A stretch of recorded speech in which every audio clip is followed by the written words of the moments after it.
Ma'am என் 8 வயசு பையன் நான் எப்படி பிறந்ததுன்னு கேட்டு தொல்லை பண்ணிட்டே இருக்கான் மேம். உங்க பையன் செம கியூரியஸா இருக்கானே, நீங்க என்ன பதில் சொன்னீங்க? நான் என்ன சொல்றது, சாமி ஒண்ணு கொடுத்துச்சுன்னு சொல்லி சமாளிச்சு வச்சிருக்கேன் மேம். இந்த தப்பு நீங்க மட்டும் பண்றது இல்லைங்க, நிறைய பேரண்ட்ஸ் பண்ற தப்பு இதுதாங்க. சோ நம்ம அவங்க கியூரியஸா ஒரு கேள்வி கேட்கறாங்கன்னும் போது அதுக்கு கரெக்டான பதில் கொடுத்தாதான் அவங்க கரெக்டா டெவலப் ஆவாங்க. பட் அதுக்கு பதிலா நீங்க இந்த மாதிரி ஏதாச்சும் ஒண்ணு சமாளிச்சுட்டே இருந்தீங்கன்னா கேள்விக்கான பதில நிறைய இடத்துல தேட ஆரம்பிப்பாங்க. இப்ப நம்ம எல்லாம் என்ன பண்ணிருப்போம், அந்த வயசுல நம்ம ஃப்ரெண்ட்ஸ் கிட்ட பேசியிருப்போம், தப்பான இன்ஃபர்மேஷன் கத்துக்கிட்டோம், அதுல இருந்து நம்ம வெளில வரதுக்கே ரொம்ப நாள் ஆச்சு. ஏன் நம்ம குழந்தைங்களே நம்ம அந்த மாதிரி சிச்சுவேஷன்ல போடணும்? அதுக்கு பதிலா நீங்க சிம்பிளா உங்க குழந்தைகிட்ட எக்ஸ்பிளைன் பண்ணலாங்க. மேம் நான் எப்படி மேம் இதை எக்ஸ்பிளைன் பண்றது?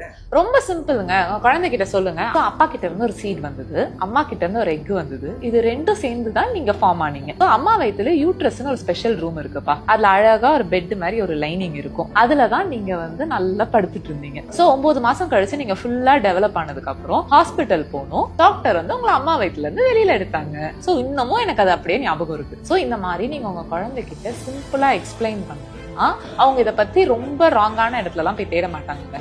இன்னைக்கு நீங்க இந்த இடத்துல இருந்து இதை அவாய்ட் பண்ணிடுவீங்க, நாளைக்கு போய் அவன் ஃப்ரெண்ட்ஸ் கிட்ட கேட்பான், வேற ஏதாச்சும் ஒரு சைட்ல பார்ப்பான், அது ஒரு மாதிரி மிஸ்லீடிங்கான இன்ஃபர்மேஷனா போயிட்டே இருக்கும். பட் இதெல்லாம் ரொம்ப சிம்பிளா நீங்க எக்ஸ்பிளைன் பண்ணிட்டீங்கன்னு வச்சுக்கோங்களேன், இங்கே எண்ட் ஆயிடும். சோ இந்த மாதிரி பேசிக்ஸ் எஜுகேஷன் கொடுக்கறதுக்கெல்லாம் ஒரு டாபுவா பார்க்காதீங்க. சின்ன வயசுல these are the things we were shamed for. But ஆனா இந்த ஜெனரேஷன் நம்ம மாறி நம்ம குழந்தைங்களை ஷேம் பண்ணாம இருந்தோம்னா தான் நாளைக்கு அவங்களோட ஃபியூச்சர் பெட்டரா இருக்கும்.